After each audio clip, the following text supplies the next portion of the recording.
Ya, hidup harus baik, bahkan terus lebih baik. Dan untuk menuju ke arah sana, yang menjadi musuhnya itu adalah diri kita sendiri. Ada beberapa kebiasaan-kebiasaan yang dikhawatirkan dilakukan oleh diri kita sendiri, sehingga kebaikan itu sendiri menjauh dari kehidupan kita. Selain itu, kita pun harus menerima diri kita apa adanya, kurang dan lebihnya. Kekurangannya harus kita perbaiki, kelebihannya terus ditingkatkan agar menjadi lebih baik lagi. Selain itu, harus bisa menghindari kebiasaan-kebiasaan buruk, yang mana kebiasaan ini kalau kita lakukan akan semakin menjauhkan kita kepada kehidupan yang lebih baik. Ada 6 kebiasaan buruk yang harus kita jauhi. Yang pertama adalah pemarah. Marah wajar, tapi kalau pemarah itu namanya sedikit-sedikit marah. Hal yang kecil marah, apalagi hal yang besar. Hal yang sepele marah, apalagi hal yang krusial. Coba bayangkan manusia mana yang betah hidup dengan pemarah. Kita pun gak betah, termasuk orang lain. Kita menuntut orang lain agar menghargai kita, tapi kita sendiri terhadap orang lain sedikit-sedikit marah.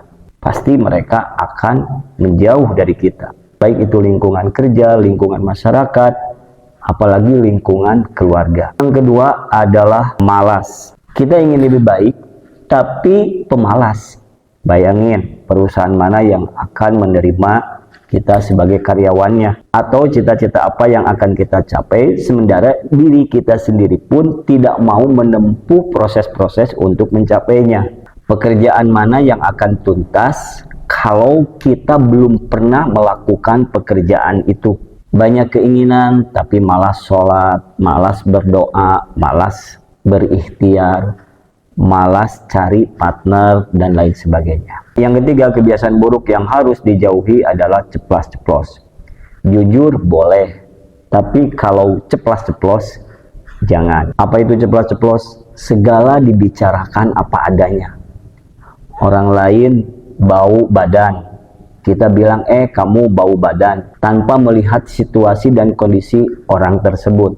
Ini harus dijauhi, itu bahaya bagi kita.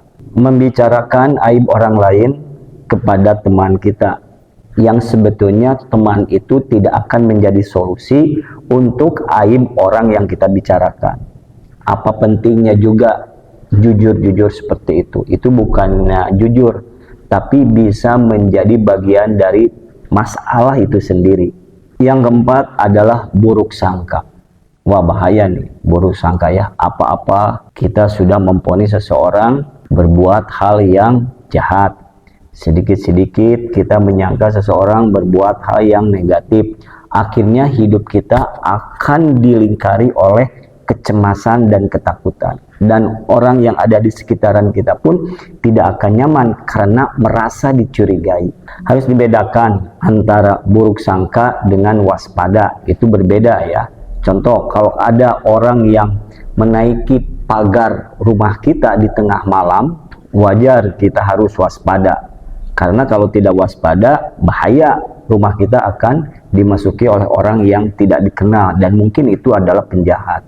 Tapi kalau buruk sangka itu, ketika ada orang yang ketuk-ketuk pagar rumah kita di siang hari, langsung curiga, wah itu orang jahat, wah itu orang yang mau meminta-minta, dan lain sebagainya. Sehingga buruk sangka ini akan semakin menjauhkan orang lain dengan kehidupan kita. Yang kelima adalah cemburu buta. Cemburu itu bumbunya cinta, tapi kalau cemburu buta itu sangat berbahaya karena akan membuat orang yang kita cemburu tadi merasa tertekan. Suami cemburu buta terhadap istri, apa-apa istri pergi kemana selalu diawasi, istri memakai pakaian ini dicurigai. Begitupun istri kepada suami, suami mau berangkat ke kantor, hatinya was-was, takutnya selingkuh, takutnya digoda oleh perempuan yang lain, takutnya tergoda oleh wanita yang lain.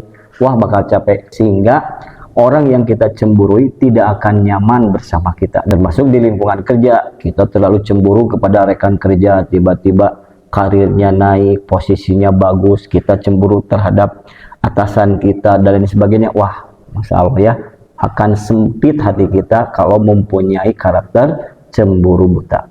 Dan yang keenam adalah menyalahkan diri sendiri. Introspeksi bagus, muhasabah baik, tapi kalau selalu menyalahkan diri sendiri, itu sama saja kita menyalahkan pencipta diri kita sendiri.